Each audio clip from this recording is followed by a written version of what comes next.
Hey guys, we're going to go over kind of our next thing that we're going to need to do. So the very first thing you do obviously is go over File, New, open up a blank document like you see here. File, New, default Photoshop size. Make sure you name it Practice 7B. Okay, and it'll look just like this.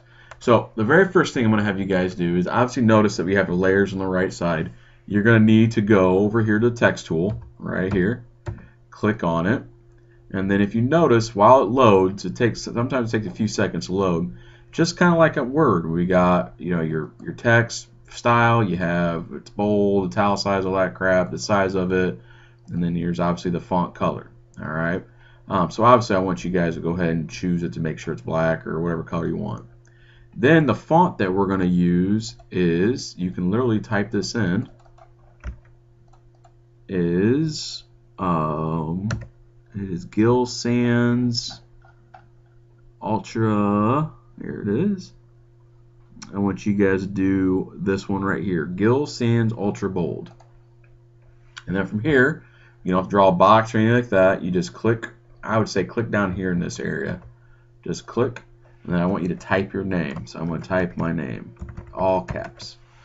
Now, resizing it, there's a couple ways we can do this. You can obviously, delete and then change your size right up here. I wouldn't do that. I would just type it, and then my favorite way of doing it is holding Control, and then you drag it to be about yay big. Okay. Now let's say you screwed up. You spelled your name wrong or something like that. If you go over here to your layers, again, always be on this tool unless you're doing something else. So we were in this tool, but now we should be up here. But come over here and you double click this icon right here, and it highlights your whole name. Okay. And then obviously, if I spelt my name a different way, I come in here and spell it the way it needs to be spelled. Okay. Or I can highlight it. I don't like this font. I can come over here, choose my font. Okay. Whatever you're doing, that's where you go to do it to make your life easier. Okay. But that is where you would do to go change your font. So the next thing we're going to do, again, is if you didn't change the size or you didn't be able to catch that, is if you double click here and then you hold Control, it creates a little box so I can resize my name. Okay. And then if you want to move it, you obviously use the move tool right there, and then you could center it. The next thing I want you guys to do is go to Google, and you're going to type in all the pictures, or go and find pictures of things that represent you. Basically, we're going to find pictures that we're going to plug right inside of our name to fill it in. So I'm going to have you guys do that right now. As you see here, I went ahead and paused the video and went through and copied and pasted a bunch of different pictures of things that I love or I enjoy or I like or whatever word I want to throw in there. These are all the things I found. Now remember, I went and took the background out of it. So let's say that you're trying to find like these tacos. So I'm going to go ahead and put tacos. When I do that, I can also do what's called PNG at the end of it. And then I'm going to go to search and I'm going to hit image. And you'll notice that there's pictures that don't have a background. So from here, if I want to use this image so it doesn't have background, I right click, copy,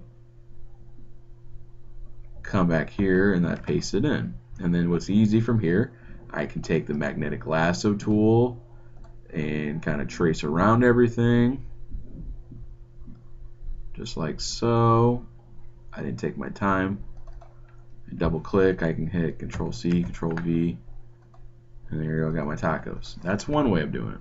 Another way is, since this has an easy background, use the magic eraser. So I right click to find magic eraser, which is right there, and I can do it right that way. And either way, that gives me the opportunity to put tacos in. And actually I'm going to remove that taco and put it in there. Those tacos look more delicioso. I like that. Working on my Spanish there, guys. So anyways, after I get that, I'm ready to do what is called a clipping mask. So just imagine you took time, you paused this video, and you went and you found all your pictures, you cut them out. The minimum I'm having you guys do is I want at least 8 pictures of things in there. All right, I have 10 on mine. You need to have at least 8. Okay. So then what you do after you get them all cut out, and you, like I said, I've resized them. Control T resizes. All right, fit it so they fit inside here. After you get done doing that, you then need to go over to the right side, and you're going to right click the layer, create a clipping mask. Okay. You're going to do that for all of them. And as I do that, the layers go away. And each time, each one of these layers that I mess with, it goes away until this last one, which you'll notice when I get done with it, it creates a clipping mask. Alright. The next thing I want you guys to do is you're going to fill in the background. So I need to click on the background, go to the paint bucket, and then I'm just going to fill it, make sure it's black. Right there, hit OK, fill it in. Alright. Now here comes the fun part. So now we're going to double click on our name here over in this area, this blue area, not our name right here, not the thumbnail, not the eyeball, over here in this blank blue area of the layer. I'm going to double click.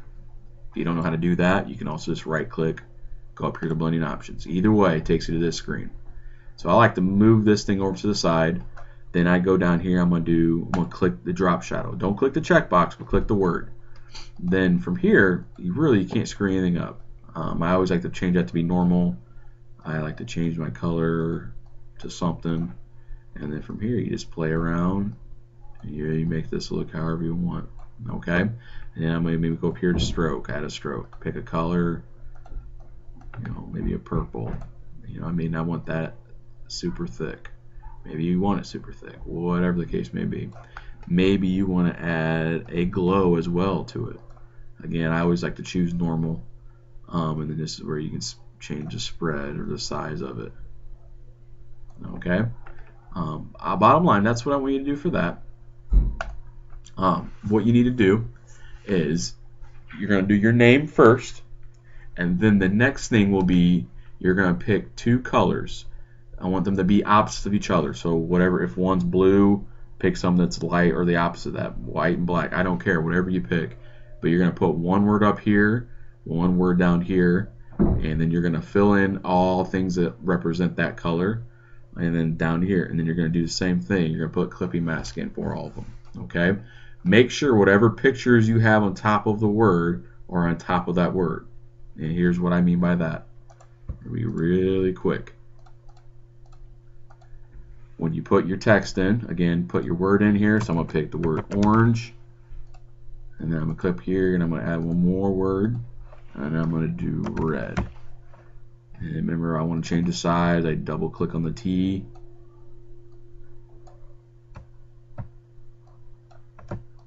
Just like this. Alright, double click.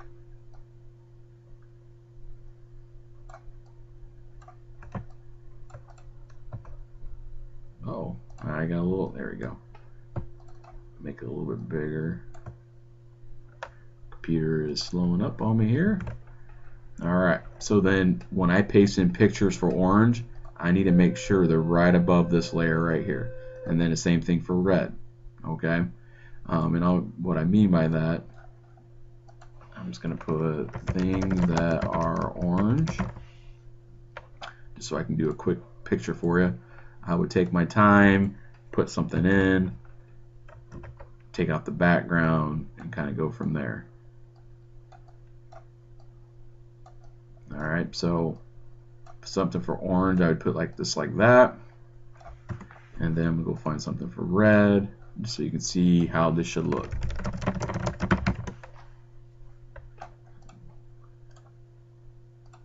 Alright, so after you put that in there, again, right now I just pasted them in, but I'm going to have to do a little adjustment here.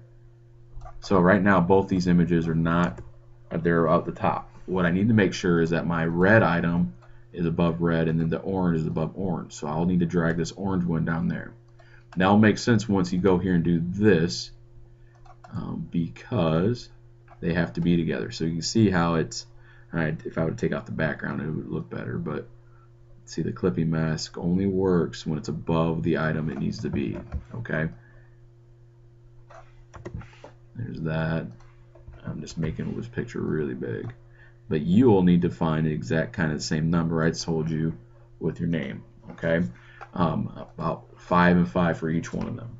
Okay, then obviously if you want to put a background in, put a background in. And what I recommend is high resolution background.